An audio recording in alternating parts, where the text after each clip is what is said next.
duration break, I was jammed out to my own music and pumped up, for the return of socialism, actually, is what we're here to discuss. So we're here to discuss Hasan Piker and the Democratic Party's civil war. James Carville and Hasan Piker face off. Do you know who Hasan Piker is? A blowhard. I think these guys failed so spectacularly. When you say progressive left, there's a tone of contempt there. I hope the camera was able to pick up the contempt. There are a lot of people who are just like, this is not working. Democrats haven't done. I don't know why it's on. Oopsie. Sorry, Hasan. Sorry, everybody. Anything about it. They never win. Have they been given a chance? You know who's going to decide the future of the Democratic Party? True. Let me break the news to you. They ain't that liberal, okay?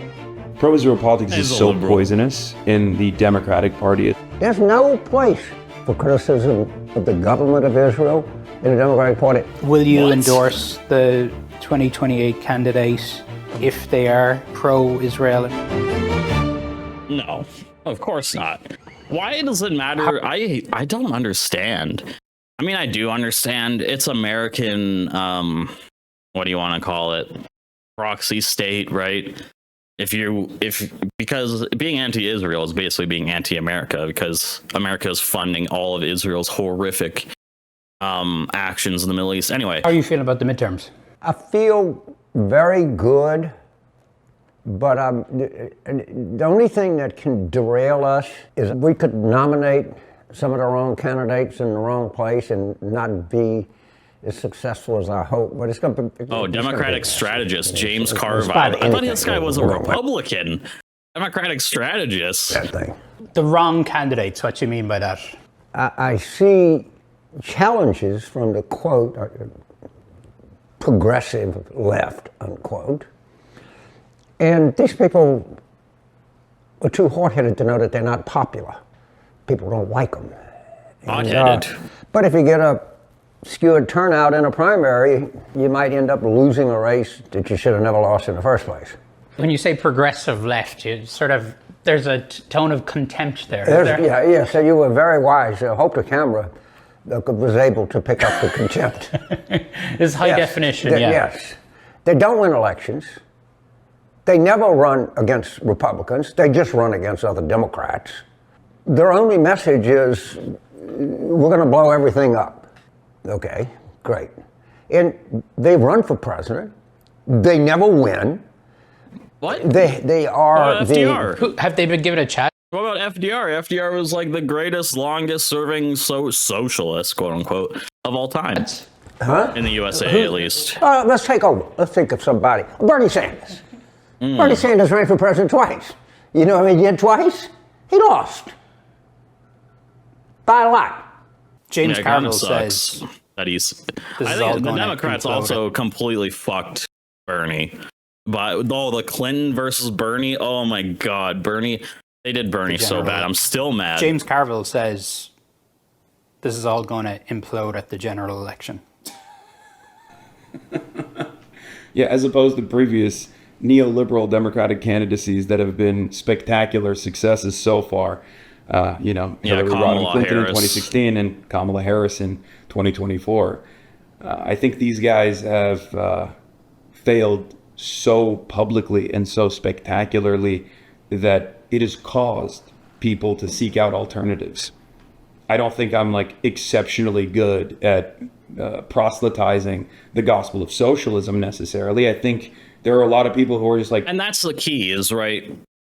Hasan does not spill the gospel of socialism at all. He's what socialists would call a reformist, if you've read theory. Now, he does a good job of being a reformist and getting popular liberals to come kind of into the reformist party. But the more theory you read, you kind of realize that the reformist approach has its limitations of capital.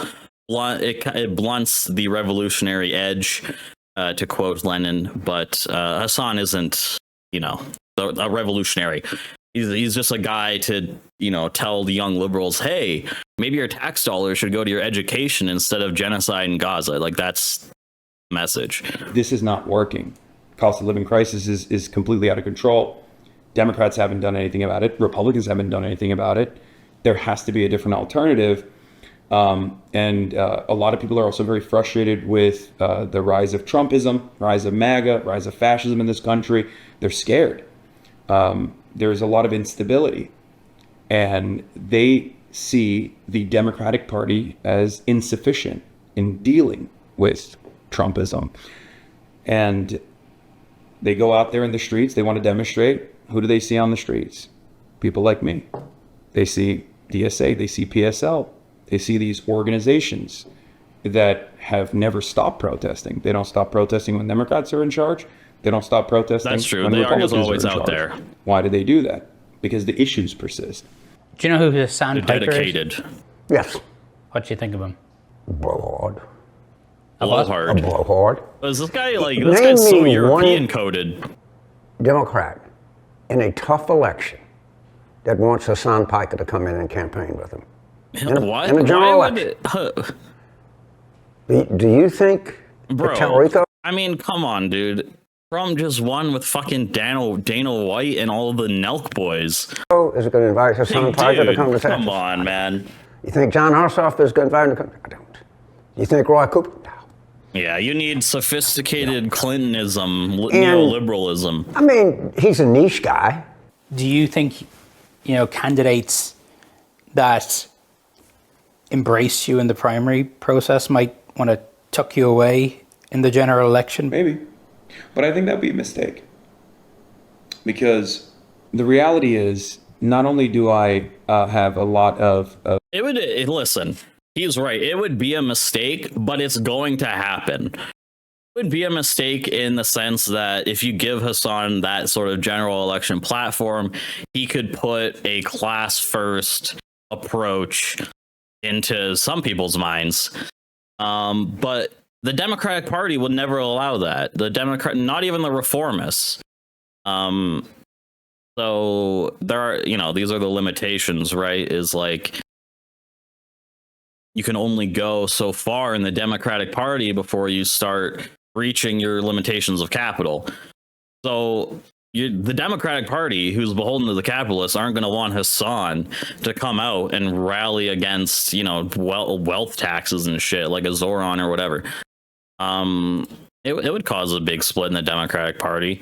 But I think the general public would be like, oh, well, I like what Hasan's saying. I want healthcare, Of passionate door knockers and organizers in my community. But also outside of that, I represent a position that is objectively popular. The criticisms of Israel, that is the overwhelming majority's perspective. So I think simply leaning in to attack ads and saying, oh, you're right, that this person is bad, actually. This person was wrong. It was wrong of me to identify or align with him. Abdul could have done that in the primary as well. It was very risky for him to say, no, this is ridiculous. Yeah, I have disagreements with him, but who cares? He's a Twitch streamer, And I think that's an honest message. That's something that people can understand. And as long as he sticks to the issues, as long as he keeps fighting for Medicare for all. But this is also what this is a thing, because if you want to take the honest approach, you would be honest about the limitations to reformism, unless you are just theoretically opposed to the theory that that basically reformism is a dilution of socialism and communism, etc. And it's not gonna prevail in a socialist worker state, basically. And keep fighting for policies that will improve people's lives. That's what people are going to vote for. The rest of it is just noise. You look silly if you try to. But yeah, of course, it's going to be silly to be like, oh, I align with this guy, now I don't, because he said something about fucking Israel or whatever. Consistently take the conversation back to an allegiance that a politician might have with a Twitch streamer. If the other side is saying, oh, the I mic want cut to out. give people health care, it's not a great message. Turn on In your the mic. primary process, of course, he has become this sort of central part of a debate, right, about the future of the Democratic Party. Has he? Well, How has he become the center? let me tell you, we're going to have a debate about the future of the Democratic Party. In the Democratic primaries of 2028, Listen, I don't know about the future of the Democratic Party. You got three motherfuckers. Zoran, AOC, Bernie's on his way out. RIP, but come on, it's almost time. And then who? Was that Abdul guy? Like, is that the future of the party? Hasan Piker and I'm sorry, but I think neoliberalism is still going to dominate the sad reformists who want to reform the Democratic Party so bad. the progressives. You know who's going to decide the future of the Democratic Party? Let me break the news to you. Democratic primary voters, primarily Southern black Democratic primary voters. Let me further break the news to you because what does that matter? to have hung around with Southern black healthcare? people all of my Do they life. not want healthcare and infrastructure and rail? But that. Now, I'm sure someone on the left would say, well, we have to have another process. No, we don't. And what Hasan Piker needs to do is run for president. If everybody agrees with you, good. Run. Go, cat, go. I think everybody ought to run. Yeah. The thing is, you have to make your own independent party. Fuck this Democrat Republican shit. Come in with your own independent party. Like Bernie is an independent. And I think that the judgment it didn't go anywhere of Democratic primary voters is what I'm going to follow. But if you claim that there's all of this energy and this activism, then okay, have at it. Mm-hmm. Run for president. You're allowed to take part in the Democratic process. I don't say running for office. Of course you are. I don't run for office. What I'd say is, why do these people call themselves? It's also a lot of money to run for office. You think, you know, the millions of dollars it takes to run for office. Democrat. Call yourself Democratic Socialist. That's what he does. People call themselves Democrats. Call yourself. I don't run for office. What I'd say is, why do these people call themselves Democrats? Call yourself Democratic Socialist. They do that. Maybe what we need. I think a lot of them do, right? Good, but don't call yourself Democrat. You know what's the even better alternative? Call yourself fucking communists and disassociate from this fucking neoliberal. Saw it off. Cut it. Amputate the neo-lib shit. Hasan, please. Just call yourselves a fucking communist and be honest. There's no place, any place for criticism of the government of Israel in the Democratic Party. That's There's crazy. no place for anti-Semitism. But if you want to be anti-Semitic, go in your own party. The reason that most people become Democrats is the same reason that I did. I don't hate anybody. I have a big issue with the government of Israel. This is the same reason.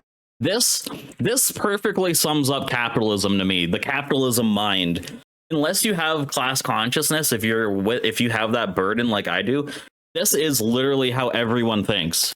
The reason that most people become Democrats is the same reason that I did. I don't hate anybody.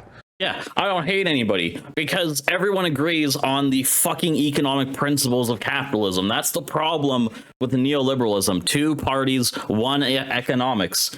They both agree on the shitty economics of capitalism. This is stupid neoliberalism, soupy brain that everyone grows up with. It's sad. It's so depressing. I don't hate anybody. Because that's really the distinction between Dems and Republicans is Dems are woke conservatives and conservatives are just bigots. They love their racist bigotry. They love it. I have a big issue with the government of Israel. Yeah. I worked in Israel. Was part of the closest set in history that ever come to having a deal. And I am a full supporter of the right of a Jewish state on the Eastern Mediterranean. I think the only way to have that is you have this guy is like 98 years old. Palestinian state. Why does he have anything to say about the future of the Democratic Party civil war? Like, I'm sorry, but like, this guy, he's not going to see the future of the Democratic Party. Like, I'm just going to be real, but like, what does he have to say about the Democratic Party. Oh, we must go back to neoliberalism, the Clinton era. Recognize you have to have security zones, you have to have massive aid to the Palestinian state, and we got to have peace and not war. Now, has anyone actually made it to level 4 before? If you're slightly Get these damn advertisements off my CNN broadcast. Peace and not war. Now, I can't stand Netanyahu. And the big change that I've seen in Israel is they used to actually try to get people to like them. They don't do that anymore. And I detest the settlements. Well, they are an international war crime, I'm pretty sure, right? I would love to see international policy changes in the government of Israel. But I am a firm believer in the state of Israel. Mm-hmm. Two different things. Sure. Never to be confused. I don't understand. That's like, just replace Jewish state with any other religion. Would you be okay with a pure Islamist state, a pure Christian state, a pure Hindu state, a pure... Like, why are we segregating states by race and ethnicity? That sounds very fucking racist and very fucking bigoted. Just let everyone live together in harmony. It doesn't have to be a Jewish state or a fucking Palestinian state. Just be a state where people live. Like, just practice your own religion.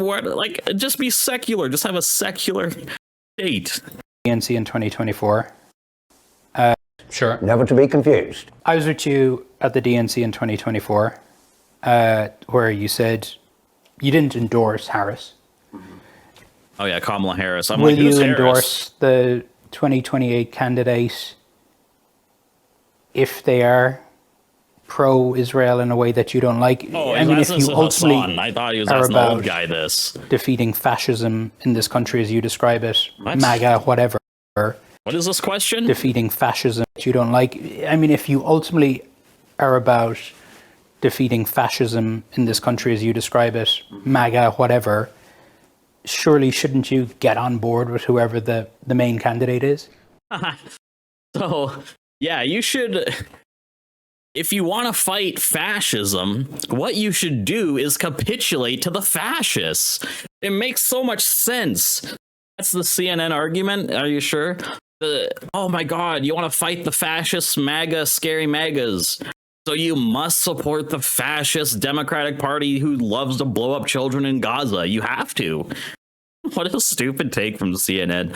I mean, I know these questions are all, I mean, it's all fucking staged, but like, what a ridiculous fucking setup, dude. Surely shouldn't you get on board with whoever the main candidate is? Luckily, I don't think I'm going to have to make that calculation at all. Because, again, no, pro-Israel politics is so poisonous, in the Democratic Party especially, that there is, and I'm telling you right now as a promise, and just say no.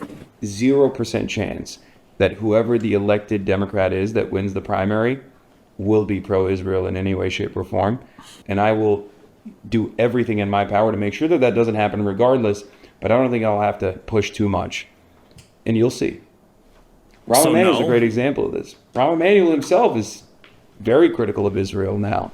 Very, very critical of Israel. And it's clear that he has ambitions of higher office, and he sees which way the winds are blowing. It's not going to happen. So that's not even a problem. But I do warn, just as I did in 2019 with Joe Biden, that if we don't have a bold, progressive candidate as someone who can take advantage of the momentum of the growing socialist movement in this country, seek to improve the material conditions of the working class in this country, it's going to be worse than Donald Trump next time. Yeah, and this is why is like Hasan is good for the tunnel into socialism, but once you understand the socialist theory, this is what is the problem, because like here, I'll break down what you just said. Socialist movement in this country. Well, listen.